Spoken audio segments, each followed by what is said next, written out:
All right, guys, let's start. So now we are doing your market risk modeling. Okay. Market risk modeling, we are studying your chapter number one, lesson number one. Right? Chapter number one is about your foundations of market risk. And lesson number one is about your defining and measuring your market risk. Okay. So basically it sets the course, right? The chapter, the lesson, the lesson scope is the definition of market risk and the mechanics of measuring it through daily revaluation. Okay, so let's get started, guys. Let's try to dig deeper and understand more. First, the fundamentals, foundations of market risk. We look at market risk, the risk of loss arising from adverse movements in the market variable. Key market variable, interest rate, equity prices, foreign exchange rates, commodity prices, credit spread. The foundation of market risk measurement is the ability to observe changes in the value of a position. Market risk is equal to potential loss from market price movements. Key insight is market risk begins with changes in observable market prices. Okay. So basically, the slide defines market risk as a loss that comes from adverse movements in market variables and lists 5 of them. Definition of the listed variables at first: interest rates, the rates used to discount and to accrue cash flows. Equity prices, the traded prices of shares and equity indices. Foreign exchange rates, the price of one currency in units of another. Commodity prices, the traded prices of physical goods such as your oil, your metals, your grains, anything, right? Trade spreads, the yield on a risky bond minus the yield on a match risk-free bond, right? The market variable driving the value of position is also called a risk factor. That term is used from slide number 3 onwards. The slide then restates the working equation: market risk is equal to potential loss from your market price movement.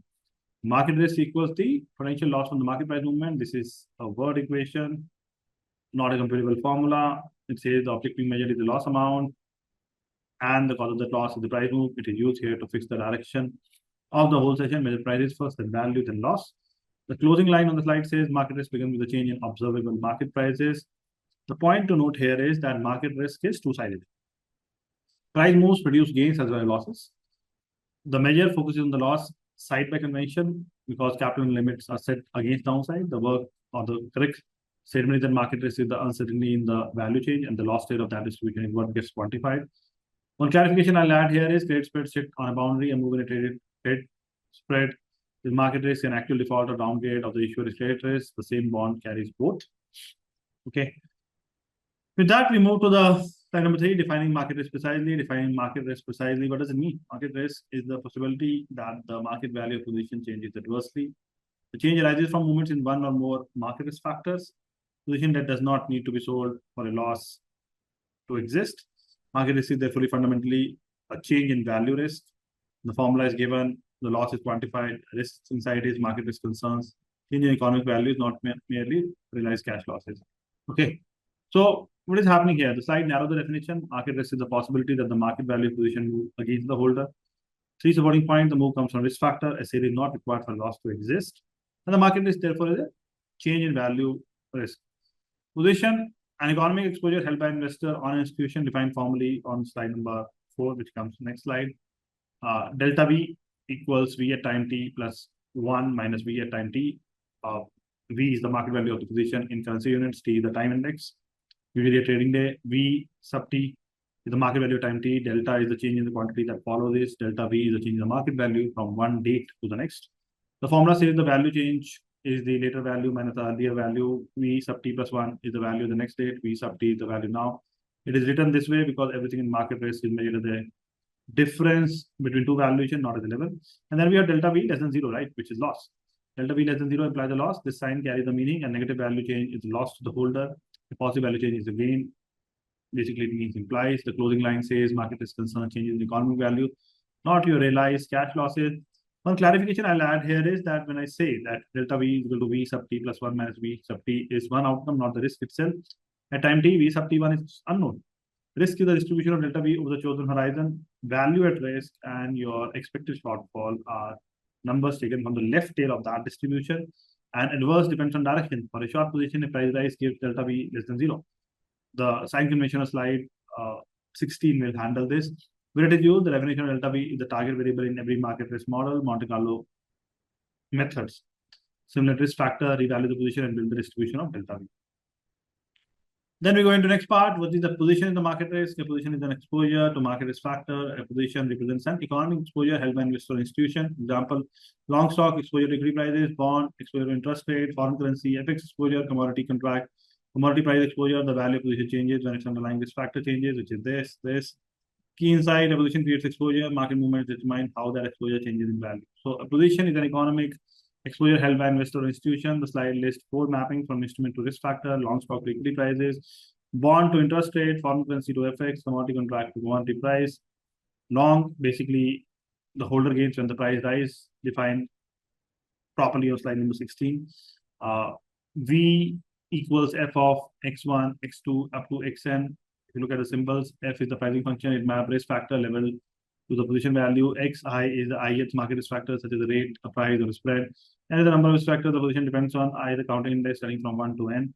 The formula says value is not a freestanding number, it is determined the current levels of the risk factor, change a factor, and the value changes through f. And then the other formula, delta V is approximately equal to the sum from I equals 1 to n of the partial derivative of V with respect to xi multiplied by delta xi. If you look at the symbols, summation, add the term that follows once for each I from I to n. Then we have your partial, the partial derivative symbol, then the partial V by partial x, the sensitivity of value to factor I, holding all other factors fixed. Traders call this a Greek or delta. Delta xi is the change in factor I. Then we have approximately equal symbol. The formula says each factor contributes the value change through two parts. How much the factor move and how strongly value responds to that particular factor. Multiply the two, then add across all factors. It is used because it turns a complicated pricing function into a set of numbers that a system can store and aggregate. This is the first order Taylor expansion. If you look at carefully, it drops second order terms and passes the time. The fuller version, if you want to see, is partial V is equal to nothing but del V. Delta V is equal to partial V by partial T. You take the del T plus summation partial V by partial X.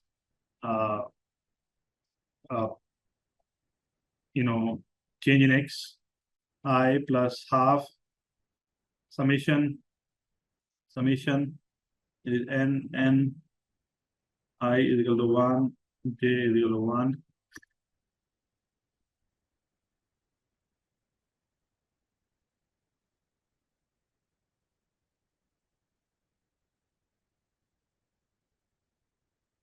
Okay, so delta V is approximately equal to the partial derivative of V with respect to t times delta t plus the sum from I equals 1 to n of the partial derivative of V with respect to x. I times delta x, I plus 1/2 times the double sum from I equals 1 to n and j equals 1 to n. All the second partial derivative of V with respect to xi and xj times delta xi times delta xj. The first term is time decay, the first term or the last term is convexity or gamma for option. For linear position, the first order form is exact. For options or for large factor moves, it is not. Where it is used? Sensitivity based form.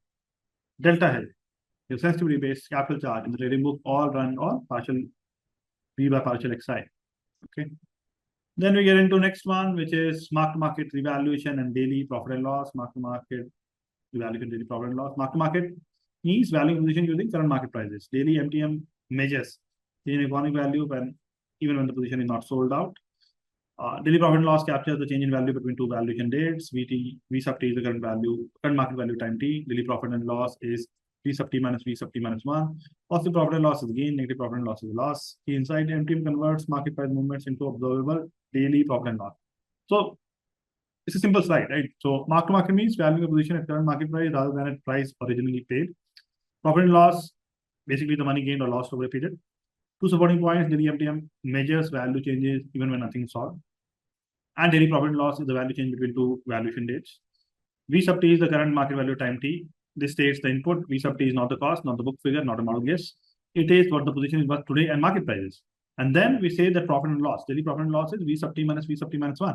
Right? V sub t minus 1 is the market value of the previous valuation date during the previous close. The formula says today profit and loss is today's value minus yesterday's value. Positive means gain, negative means loss. It is used because it converts a price move into a currency movement that can track, limited and tested. Two ideas that are easy to confuse from slide 3 and 5 is that in slide 3, we said delta V is equal to V sub t plus 1 minus V sub t. Look forward from today, V sub t plus 1 is unknown, a random variable input to risk model. We look at slide number 5, which is this slide, right? We have V sub t minus V sub t minus 1. Look back from today. V sub t and V sub t minus 1 are both observed, a Reliance number, output of the revaluation process. The one difference that matters is in bold, right? Is the unknown versus observed. One clarification I'll add here, the raw difference V sub t minus V sub t minus 1 is not clean market profit and loss. It is also containing coupons and dividend receipts, funding and financing fees, and any trades done during the trade. So risk work uses hypothetical profit and loss, hold yesterday's position fixed, revalue it at today's prices, and take the difference. That isolates the market move. Where it is used, the daily profit and loss series is then put to war back testing and to profit and loss attribution, right? So remember that. Then we go to slide number 6. Unrealized profit and loss is real market risk. Unrealized profit and loss is real market risk. And unrealized profit and loss occurs when the market value is below the position reference or purchase value. The position has not been sold, but its economic value has declined. Future market movements can increase or reduce the loss. Therefore, unrealized profit and loss represents genuine market exposure. Unrealized profit and loss, V sub t minus V initial. V sub t less than V initial, unrealized loss. Risk inside, a loss does not become risk only after it is realized. The exposure exists while the position is held.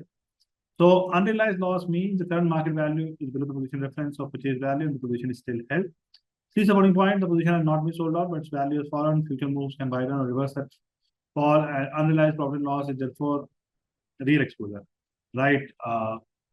Unrealized profit and loss equals V at time t minus V initial, the symbol at first appearance. If you look at V initial is the value of the position at the time it was taken on, and that is the purchase value. The formula says unrealized profit and loss is measured against the entry value, not against yesterday. It captures the whole move since the position was open. VT is less than V initial, unrealized loss. V at time t less than V initial implies an unrealized loss. Current value below entry value means the holder is down on the position whether or not any trade has happened. Two ideas that are easy to confuse from slide number 5 and 6. Again, daily profit and loss. V sub t minus V sub t minus 1. Covers one day. Reference is yesterday's close. Unrealized profit and loss. V sub t minus V initial. Covers the whole holding period. Reference is entry value. The one point that matters is the reference point. Technical clarification I'll add here is the reference to choice must be stated. Daily risk reporting uses the previous value, position level performance, use the entry value, year-to-date reporting use the value in 1 January. The same position produces 3 different profit and loss numbers on the same day under those 3 different references. And none of them is wrong. Where it is used, stop loss limits, drawdown limits are usually written against the entry value or running high watermark, not against yesterday's close. Then we go to the next part. The price will come back is not a risk argument. Expected recovery does not eliminate current risk. Investor may argue that the current loss is temporary because price is expected to recover. Expected recovery does not remove the current market exposure. The future price path is uncertain. The price may experience further losses before any recovery occurs. V sub t is less than V sub t minus 1. Current loss exists. Your probability that V sub t plus h is greater than V sub t is less than 1. Recovery is a future possibility. Current exposure is the present risk. Risk inside. Hope that future price is not a substitute for measuring your current market exposure. That is what we need to understand. Now, if you look at it closely, right, what are we getting here? The slide is basically addressing a common objection. The loss is temporary because prices will recover. 3 counterpoints. Expected recovery does not remove current exposure. The future path is uncertain, and further losses can arrive before any recovery. So V sub t, which is less than V sub t minus 1, is the current loss that exists. A fall from yesterday to today is loss today. Expectation about tomorrow do not change today's valuation. So probability that V at time t plus h is greater than V at time t is less than 1. Symbols which you are seeing here, right? When the P with the probability of event inside the bracket takes a value between 0 and 1. H is the horizon, the number of periods ahead being considered. V sub t plus h is the market value H periods from now. The statement says recovery is not certain if probability is below 1. It is written here to separate a hope about the future from the exposure that exists now. The clarification here is as written, the inequality is close to trivial. For any continuous price distribution, the probability of rise is below 1. Automatically, the statement that carries the argument is the complement. So probability of your V sub t plus h less than V sub t is greater than 0. The probability of a further fall is strictly positive. The positive probability is exposure. 2 positions can carry or can share the same expected recovery and still have very different loss tails. Where to use? This is the reasoning behind mandatory daily revaluation and behind limits that buy on unrealized losses rather than rely on realized one. Then we go into slide number 8, which is realization is a timing choice, not a risk event. Okay, selling a position converts an unrealized profit and loss into realized profit and loss. The underlying market movement occurred before the sale. Realization changes the accounting or cash flow status of the loss. It does not change the historical market movement. MTM loss, V sub T minus V reference, realized loss, V sale minus V reference, holding unrealized profit and loss, selling realized profit and loss. Key insight, realization determines when a profit and loss becomes apparent. It does not determine when the market has existed. So selling converts unrealized profit and loss into realized profit and loss. 3 points to note here is the market move happened before the sale, realization changes, accounting and cash flow status, and realization does not change what the market did. MTM losses is V sub T minus your V reference. So if you look at V reference, this is the agreed comparison value, usually the entry price or the previous value. The formula measures the loss when the position is still held using today's market value. Realized loss, V sale minus V reference. If you read it as realized loss equals V sale minus V reference. Look at V sale, right? The value actually achieved when the position was sold. The formula measures the loss after the position is closed using the execution price. Both formulas share the same reference, only the first some changes to ideas that are easy to compute or confuse. Also, analyze MTM profit and loss, position is still held, use V sub T, a market close can still move tomorrow, carries ongoing market risk. Realized profit and loss, position is closed, uses V sale, V sub sale, an execution price, fixed and final, carries no further market risk. The one difference that matters is whether exposure continues. One clarification here is V sub sale is normally worse than last MTM value. MTM is usually stuck at mid price, the sale is executed at bid, and large sale moves the market against the seller. So realized loss tend to exceed the last reported MTM loss. Prudent valuation and liquidity adjustment exist to narrow that gap in advance. Okay. Then we go into the next part, which is slide number 9. Why mark-to-market value makes market risk measurable. Mark-to-market makes market risk measurable because MTM assigns a current monetary value to position, creates a consistent basis for comparing position across time, converts market price changes into changes in portfolio value, makes profit and loss observable for statistical risk measurement. Market price implies or leads to your MTM value, leads to your profit and loss, leads to your risk measurement. And we look at risk measures, value at risk war, expected shortfall, volatility stress testing, key insight. MTM provides the observable value changes required to quantify your market risk. So MTM assigns a current money value to a position. 3 consequences: comparison across time becomes consistent, price changes become portfolio value changes, and profit loss becomes observable for statistical work. Okay, so market price leads to MTM value, which leads to profit and loss, which leads to risk measurement. This is a process chain, not an equation. Each arrow is a transformation step. It is shown here because every risk number later in the course is produced by running this kind of chain. The 4 risk measure listed at first appearance is value at risk, the loss level that is not exceeded over a certain stated horizon with a stated probability, very popular risk measure. Expected shortfall, the average loss in the cases where the wall level is weak. It is also known as conditional wall.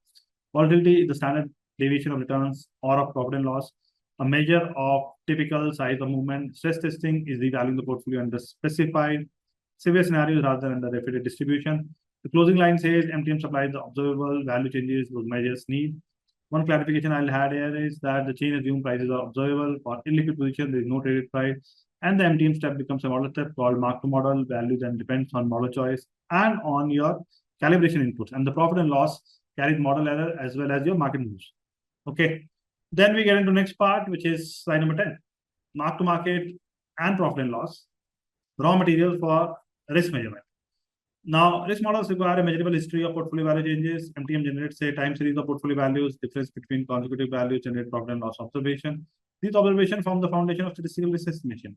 We have V0, V1, V2, VT, profit and loss, sub T equal to V sub T minus V sub T minus 1. And then all this tends to a risk model, and the insight is without reliable MTM and profit and loss data, quantitative market risk measurement cannot be built. So risk models need a history of value changes. 3 points: MTM produces a time series of values, consecutive differences produce profit and loss observation, and those observations feed statistical estimation.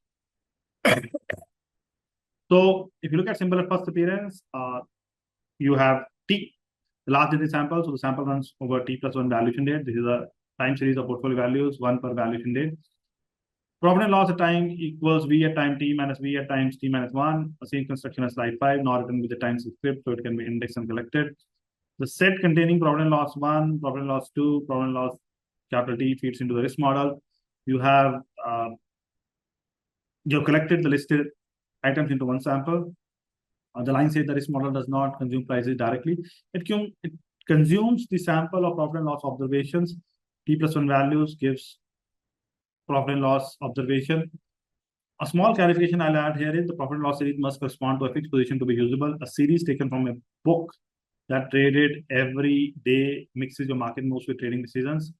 So the resulting distribution describes neither. So historical simulation solve this by applying past risk factor changes to risk position, which produces a hypothetical profit and loss series instead. Where it is used, the series is the direct input to historical simulation, your VAR, to volatility estimation, and to regulatory backtesting, right? So remember that. Then we go into worked out example, 5-day mark-to-market, consider position with the following daily market values, which is given. Daily MTM is calculated. The insight is MTM converts each day's price movement into measurable profit and loss. So what is it? The slide shows that position revalued on your 5 days and convert those value into daily profit and loss. First table, the top row is the day's index running 0 to 4. The bottom row is V sub T, the market value on that day 100, 103, 101, 98, 102. The one thing it shows is the value path of a single position over 5 valuation date. Profit and loss at time t equals V at time t minus V at time t minus 1 applied to each pair of consecutive days. Again, 103 minus 100 is plus 3. Day 2 is 101 minus 103 minus 2. Day 3, 98 minus 101 minus 3. Day 4, 102 minus 98 plus 4. Second table, the top row is the day index running 1 to 4. The bottom row is the daily profit and loss plus 3 minus 2 minus 3 plus 4. The one thing it shows is the same path expressed the changes other than levels. On clarification, I'll add here 5 value gave 4 profit and loss observation, not 5. So day 0 has no preceding value. In general, n prices produce n minus 1 differences. This off by 1 point matters when counting sample size for a VAR estimate. Next one is another example. Worked example, daily profit and loss, calculating daily profit and loss. Suppose the stock position has V sub T minus 1, V sub T. Therefore, profit and loss has been calculated minus $1,500. The position loss $1,500 in market value. No sale is required for this loss to exist. The loss is therefore an unrealized MTM loss. Key insight, daily profit and loss measure the economic gain or loss measured by market movements. So a single day calculation of stock position is done. Yesterday market value and today's market value of the same position. Profit and loss at time t equals V at time t minus V at time t minus 1, which equals 48,500 minus 50,000, which equals minus $1,500. Position is worth 1,500 less than yesterday. The 3 bullet state thus consequent. The value fell. No sale was needed for that to happen, and the loss is an unrealized MTM loss. Where it is used, risk model usually work on the return rather than the currency amount. Here the return is minus 1,500 divided by 50,000 minus 0.03. For 3%, returns are comparable across position size. Currency profit and loss is not. If you look at your next slide, slide number 13 is cross-checking the profit and loss calculation. For the 5-day example, V naught and V sub 4 is given 102. Total profit and loss is given plus 2. Alternatively, the sum of daily profit and loss is also plus 2. Here we have this combined formula. Both approaches must produce the same cumulative profit and loss. This provides a simple consistency check. Risk inside daily profit and loss should reconcile exactly with the overall change in the MTM value. So slide is basically reconciling the daily profit and loss series from slide 1 against the total change in value. V0 equals 100 and V4 equals 102. The first and last value of the 5-day path that is given 102 minus 100 plus 2. The total change measured directly from the endpoint is also plus 2. The same total obtained by adding the 4 daily profit and loss. The formula says the daily profit and loss number must add up to the change from start to finish. Each intermediate value appears once with a plus sign and once with a minus, so all of them cancel. Only the first and last value survive. It is used as a check that no day has been dropped, double counting for misprice. One clarification I'll add here: the identity holds under 2 conditions. First, no money enter or leave the position between date 0 and date T. No coupons, no dividends, funding or margin flow. Second, the position side does not change. Add a cash flow, CT, and the identity totally changes, right? So please keep that in mind. The additivity is a property of currency, profit and loss only. Simple percentage returns do not add across periods, they compound. Log returns do add, mixing the frequent source of reconciliation breaks. So please keep that in mind. This is the first line of a profit and loss attribution check. Any gap between the sum of daily profit and loss and the total value change point to a missing trade, a missing cash flow, or a stale price. Then we go into slide number 14. Why unrealized profit and loss is still real risk. Unrealized profit and loss represents your current economic exposure. A position can lose value even when it is not sold. The current market price determines the economic value. Future market movements can create additional gains or losses. Therefore, unrealized profit and loss represents active market exposure. Unrealized profit and loss, V current minus V reference, V current is less than V reference. Unrealized loss, key insight, realization changes the state of loss. It does not eliminate the market risk that existed while holding the position. So the idea is the slide restate the point which is given in slide number 6. With a different reference level, 4 bullets, a position can lose value without being sold. The current market price sets its economic value. Future moves can add gains or losses, and unrealized profit and loss, therefore active exposure. You are seeing V current, which is the current market value today, same object as V sub T or slide number 6, then inverse rather than a time shift split. The formula says unrealized profit and loss is today's market value minus the exit comparison value, slide 6. Fix that comparison value as the purchase value. Here it is left general, so the same expression covers entry value, previous close, or year start value. V current is less than V reference, which is unrealized loss. Current value becomes the reference, means the holder is down against that reference with the position still open. The closing line says realization changes the status of a loss, but does not remove the market risk that existed while the position was held. Technical clarification here, the slide repeats slide number 6 and kind of slide number 8 with no new mathematics. The one addition is the shift from V initial to V reference. That shift matters because the number called unrealized loss is not defined until the reference is named. Two desks quoting unrealized profit and loss on the same position disagree when the reference is kind of defined. Okay. Then we go to slide number 15, which is position versus exposure. First distinction, position and exposure are not the same. A position describes what is held. Exposure describes how the position value responds to a market risk factor. Two positions with similar market values can have different risk exposure, which is given. Then XI represents a market risk factor, stock position, equity price exposure, bond position, interest rate exposure, FX position, currency exposure. Key insight, risk measurement focuses on the economic exposure created by position, not simply the quantity held. So the point which is important is that 3 bullets separate 2 words that are often used as if they mean the same thing. A position is what is held. Exposure is how the value is what is held responds to risk factor. Two positions with similar market values can carry very different exposure. V equals f of x1, x2 up to xn. Repeated from slide number 4. V is the position value, f is the primary function, xi is the ith market risk factor. And as the number factor, slide state directly that x sub I represents a market risk factor. The 3 mapping listed are the same instrument. Factor links is slide 4. Stock to equity price, bond to interest rate, FX to currency. The 2 ideas, the slide separates position, again, what is held, measured by quantity, and market value, Q and V, a description of the holding. Exposure, how value responds, measured by partial V by partial XI, the sensitivity to each factor, a description of the response to a factor move. The one difference that matter is description versus response. One clarification I'll add here, the slide claims need one line of support to be usable. Take 2 bonds, each worth $100 million. One matures in 1 year, other in 30. The same 1 basis point rate moves changes their value by roughly 0.01 million and 0.20 million respectively. So equity market value exposure differing by a factor of about 20. The number that separates them is partial V by partial X, not V. Another clarification, a single position can carry exposure to several factors at once. A foreign currency corporate bond has interest rate exposure, credit spread exposure, FX exposure simultaneously. The slide 1-to-1 mapping is simplification of the first pass. Where it is used, risk limits are return on exposure, not on position. Limit on 10 million on bond controls almost nothing. A limit on DV01 or on delta controls the response to the factor. Then we go to the next part, which is long versus short positions and sign convention, long and short positions. A long position gains when the underlying price changes. A short position gains when the underlying price decreases. The sign convention captures the directional exposure. For a long position, your formula is given. Short position formula is given. Q is the position and delta is the price change. Then another clarification, risk insight, correct sign convention essential for aggregating portfolio exposure. Let me explain all these things, right? Again, 3 bullet points are given. A long position gains when the underlying price rises. A short position gains when it falls. And the sign convention is called the direction of exposure. Again, long position is the holder benefits from the price rise. Short position, the holder benefits from a price fall. The position is created by selling something not owned with an obligation to buy it back later, right? Underlying the asset whose price drives the position value, partial V is equal to plus Q partial S, delta V is approximately equal to plus Q times delta S. If you look at symbol at first appearance, Q, the position quantity, the number of quantities held, number of unit held, S is the number of 1 unit of the underlying. Delta is the change in that price. The formula covers the long case value change equals quantity time price change. A rise in S gives a positive partial V.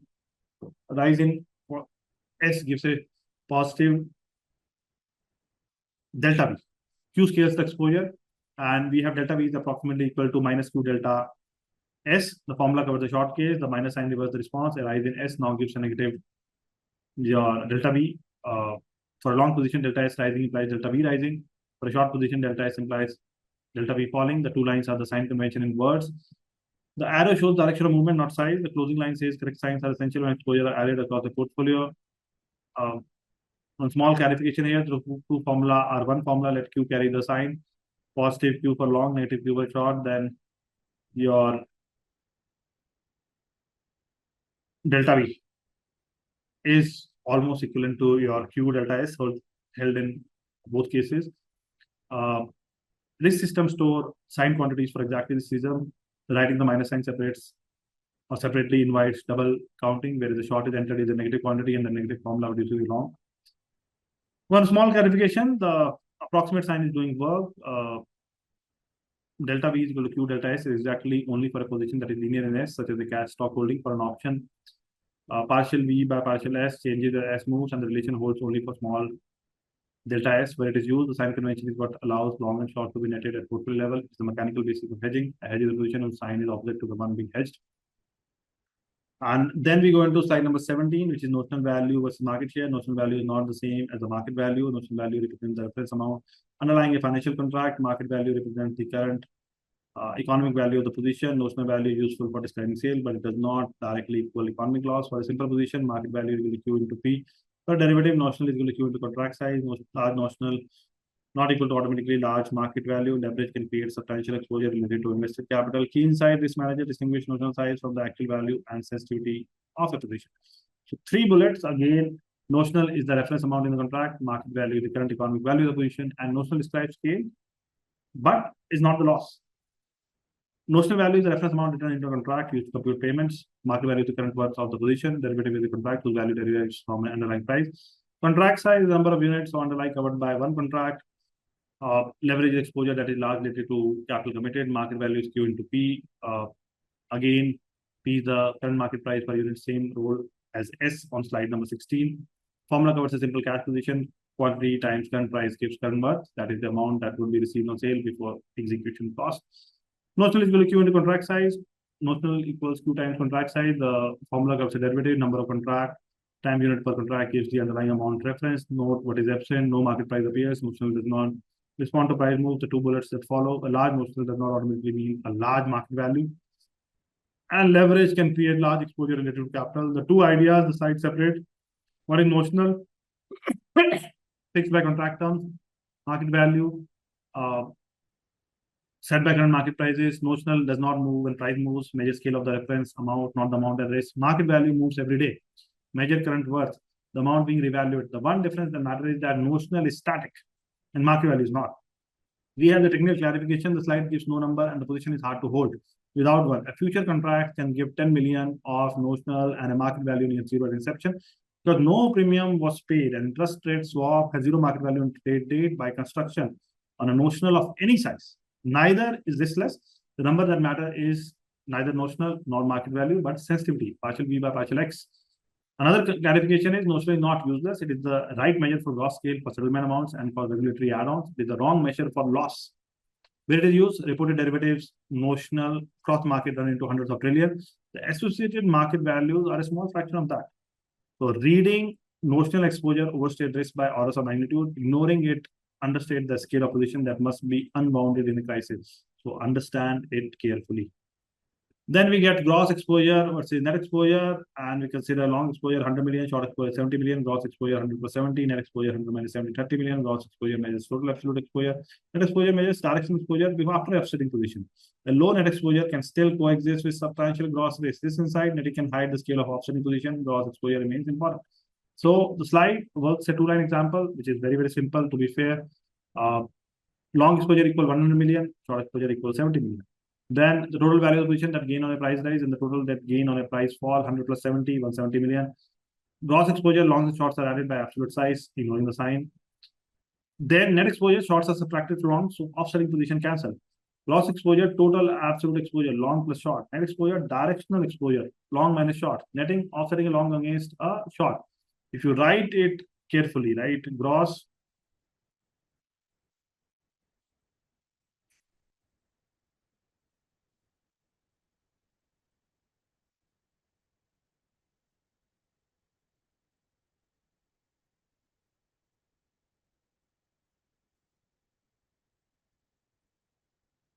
okay. So gross equals the sum from I equals 1 to n of the absolute value of EI. Not net equals the sum from I equals 1 to n of EI. EI is the sign exposure of position I, positive for long, negative for short.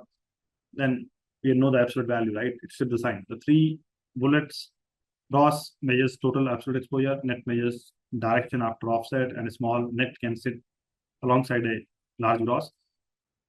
Gross exposure, long plus shorts, 170 million in this example, survives when position offset, measures how much is on the book. Net exposure, long minus short, 30 million in the example, falls zero when position offset, measures directional bet. One difference that matters is that gross does not shrink through offsetting and net does. For clarification, I'll add here, netting is only valid when two positions respond to the same risk factor the same way. Long 100 million of one stock and short 70 million of one stock nets to 30 million only if the two moves together exactly. They do not. The residual is basis risk. The risk that two related price move apart, net exposure understates risk when the offset is imperfect. One clarification I'll add here: gross exposure carry a risk that net exposure cannot see. Funding cost on both legs, margin on both legs, the cost of unbinding 170 million of position rather than 30 million. The market neutral book with zero net exposure can still fail on gross.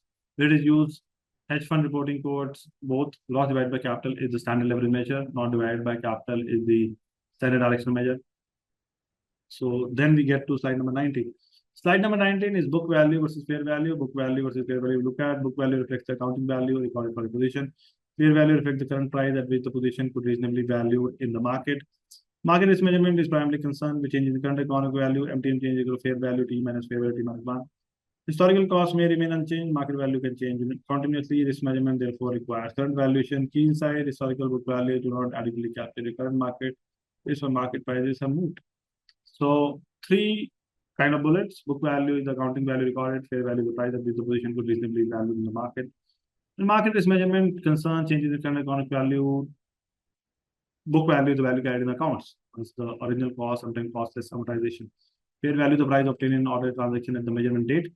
Historical cost, the amount originally paid. MTM change equal fair value change minus fair value T minus 1. MTM change equals fair value time T minus fair value time T minus 1. The formula names the input explicitly. A daily profit and loss of slide 5 is the difference of fair values. By the time it's book value, the difference is not a market risk number. The three bullet that follows: historical cost may not change, market value changes continuously, and risk measurement therefore needs current valuation. The two ideas the slide separates: book value recorded in the accounts can stay fixed for years. Backward looking does not respond to market moves. Fair value observed or estimated in the market changes every day. Current respond to market moves. Right. The one difference that matters is the responsiveness to the market. Some clarification here: the gap between the two is the policy choice, not an error. The accounting standard allows instruments held to maturity to be carried at amortized cost. The market's risk still exists. It is simply not shown in the account. Unrecognized losses on held to maturity bond portfolios were the mechanism in the 2023 US regional bank failures. The bank value held steady while the fair value fell, and the loss became visible only when the bonds had to be sold. Another clarification: fair value is a hierarchy, not a single quantity of number. Level 1 is quoted price in an active market. Level 2 uses observable input. Level 3 uses unobservable model inputs. Level 3 fair value carries model risk that level 1 price does not. Okay. Then we go to slide number 20, which is why risk manager insists on daily revaluation. Why daily revaluation matters. Market move continuously, changing portfolio value. Daily revaluation captures the changes before they commit unnoticed. It provides a consistent profit and loss history of risk measurement. It allows risk management to identify the exposure quickly. V0, V1, V2, VT, profit and loss at time T is equal to V sub T minus V sub T minus 1. Daily MTM leads to daily profit and loss and daily risk monitoring. On insight, daily evaluation makes market risk visible, measurable, and actionable before losses become irreversible. So 4 bullets: market move continuously, daily evaluation catches those moves before they build up. Unseen, it produces a consistent profit and loss history and lets deteriorating exposure be spotted quickly. Your V0, V1, V2, V up to V capital T, the time series of portfolio value produced by daily evaluation. Profit and loss at time T equals V at time T minus V at time T minus 1. Repeated from slide number 5 and slide number 10. Consecutive difference of that series. Daily MTM leads to daily profit and loss, which leads to risk monitoring. A process chain, the operation half of the chain on slide number 9. The evaluation produces the profit and loss series, and the profit and loss series is what limits and reports are run against. The closing line says daily evaluation makes market risk visible, measurable, and actionable before losses become irreversible. One clarification which I'll add here is daily is a convention, not a law. They chosen because it matches exchange settlement cycles and margin calls because it gives roughly 250 observation a year, enough to estimate a distribution. Positions with intraday risk are revalued more often. Illiquid books may be revalued weekly or monthly, and a longer gap means a longer window in which losses accumulate unmeasured, right? And then a small clarification: frequency alone does not create control. Independent price verification, where a control function checks the front office marks against external sources, what makes daily revaluation trustworthy. Without it, the same desk that takes the risk sets the price. Let us use regulatory war. Backtesting requires daily profit and loss series compared against daily war figure. The 250-day count in that test comes directly from daily revaluation that we need to understand. Then we go to slide number 21. Common pitfall: confusing cost price with current value. Cost price is not the current market value. Common mistake is to treat the original purchase as the current economic value of the position. Cost price is the amount originally paid. Current value is determined by the prevailing market price. Current value depends on how current value changes over time. Suppose V cost is 100, V current is equal to 85. Then MTM loss is equal to 85 minus 100 minus 15. The position is currently worth 85, not 100. The 15 decline represents an economic loss even if the position is not sold. Risk inside risk measurement must use current market value rather than historical cost. So 3 bullets again. Cost price is the amount originally paid. Current value is set by the prevailing market price. Market risk depends on how current value changes. So cost price is the amount paid to acquire the position, which is given as V cost is equal to 100, V current is equal to 85. The purchase value in the present market value of the same position, MTM loss 85 minus 100 minus 15. The position has fallen 15 in value. The 2 bullets state the consequence. The position is worth 85 rather than 100. And the 15 decline is an economic loss, whether or not it is sold. The closing line says the risk measurement must use current market value, not historical cost. Again, I'll add some clarification. Cost price has one legitimate use in risk work. It is a reference for position level unrealized profit and loss, as on slide number 6, and for stop loss limit. What it must never be is the valuation input using 100 as V sub T produces a portfolio value that is wrong by 15 and daily profit and loss that is wrong by whatever move that amount. Clarification: anchoring on cost price also distort decision, not just measurement. The choice to hold or sell should depend on the forward view from 85, not on the fact that 100 was paid. The 15 is spent either way. Weightage use: this is slide 19's book versus fair distinction reduced to one number and is the most common error in position reporting outside institution system. Then we go to slide number 22, the role of market data feed in revaluation. Market data feeds provide the inputs for MTM. Daily revaluation depends on reliable and timely market data. Market data feeds provide current prices for financial instruments. These prices are used to update the value of position. The resulting values are used to compute or calculate your daily profit and loss. Market data leads to current price, to the position value, to profit and loss for a simple position. V sub T is equal to Q into P sub T. Therefore, profit and loss sub T is equal to Q times P sub T minus P sub T minus 1. Key insight: the quality of market risk measurement depends directly on the quality and timeliness of the underlying market data, right? So 3 bullets: market data feed, supply current prices, those prices update position value, and the updated value gives daily profit and loss. Again, we look at market data feed, a service that delivers current price of financial instrument to a valuation system. Market data leads to current price, which leads to position value, which leads to profit and loss. A process change: it extends the slide 9 change from one step to a left, naming where the prices come from. V at time t equals Q times P at time t. P sub T is the market price per unit at time t. The formula is slide 70 is market value is the time subscript added. Quantity is fixed. The price is the only thing that changes. So the price feed is the only thing driving the value. P and L at time t equals Q times open bracket P at time t minus P at time t minus 1 close bracket. We have it says profit and loss equals quantity times the price change. 2 inputs only: position size and price book. The closing line says the quality of risk measurement depends directly on the quality and timeliness of market data. And the factorization, which holds only when Q is unchanged between T minus 1 and T. If the position was traded during the day, the current decomposition splits your profit and loss into the part from the old position revalued and the part in new trade. Current price is not one number also bid, ask, and bid differ. The snapshot time matters, and if the global portfolio, the lows of Tokyo and London and in New York are apart. Using inconsistent snapshot time across a book creates profit and loss. That reflects the clock rather than the market price. So keep that in mind. And where it is used, market data is a major cost line in trading operation. And data quality control sits inside the risk function for exactly the reason the slide states. Then we move to slide number 23. Stale price and their risk implications. Stale price can distort your market risk. The stale price is a valuation input that has not been updated despite relevant market movement. The record price may no longer represent current market condition. Portfolio value may therefore be understated or overstated. Daily profit and loss can be distorted. This measure based on incorrect valuation may also be misleading. Your P sub T superscript sale is not equal to P sub T superscript current.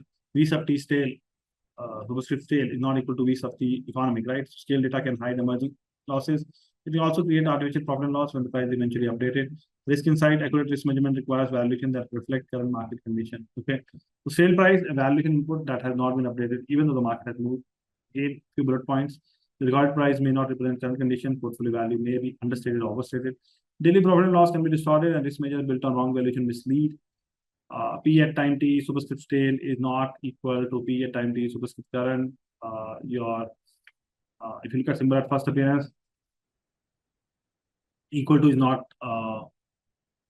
is given here. Superscript label, use zero tag which version of the price is meant, not to indicate a path. The sale price carried in the system differ from the price the market would give now. V at time t superscript tail is not equal to V at time t superscript economic. The error passes through the valuation. Wrong piece input gives a wrong position value because V sub t is equal to Q into P sub t. The two bullets that follow, stale data can hide losses that are already happening and create artificial profit and loss on the day the price is finally refreshed. The closing line says accurate risk measurement needs valuation that reflect your current market condition. I'll add some clarification. The effect of risk measure is systematic, not random. A price that only updates every few days produces profit and loss that is zero on most days and large on one. Measured volatility falls, measured correlation with other asset falls, and vol is understated. The position looks safer than it is precisely because the data is worse. That is the mechanism being understated risk in illiquid and private holdings. Technical clarification, sale price also break the reconciliation slide number 13 in a specific way. The daily profit and loss series still sums to V sub t minus V 0, right? Because the catch-up day absorbs everything, the total is right, and every individual day is wrong. Summation checks do not detect your staleness. Time slice update checks do. And where it is used, data quality controls include staleness flags, tolerance check against independent sources, and price challenge processes. These are risk controls, not your IT housekeeping. Okay. Last but not the least, we're moving to slide number 24, summary, building blocks for market risk, building blocks for market risk measurement. Market risk measurement begins with identifying and value position using current market information. Position create exposure to market risk factor. MTM converts current market prices into economic value. Daily profit and loss measure changes in that value. Market data provides the input required for evaluation. Sale prices can distort both valuation, risk measurement, position, market data, MTM, profit and loss risk measurement. Final insight, reliable market risk measurement requires clearly defined positions, current valuation, equivalent market data, and persistent profit and loss measurement. So the slide kind of closes the lesson. Market risk measurement start by identifying position and revaluing them with current market information. 5 bullets recap the lesson. A position create exposure to risk factors. MTM converts current price into economic value. Daily profit and loss measure the change in that value. Market data supplies the revaluation inputs, and your sale prices distort both valuation risk. Position leads to market data, which leads to MTM, which leads to your profit and loss, which leads to risk measurement. The full chain combining the partial chains given on slide number 9, 20, and 22. Each stage contains the output of the previous one. A defect at any stage passes to every stage after it. The closing line says reliable measurement requires reliable or clearly defined positions, current valuation, accurate market data, and consistent profit and loss measurement. Overall, if I have to give or summarize the whole chapter or whole lesson here, market risk is a change in the value of the position caused by moves in market risk factor, and that change exists whether or not the position is sold. Value depends on risk factor through a pricing function. V is equal to F of x1, comma x2 till xn, and the response to each factor is the sensitivity. Partial V by partial xi, that not the size of the holding is exposure. Mark to market terms, this factor moves into currency movement, and the consecutive differences of MTM series give the daily profit and loss sample that appears small consumed.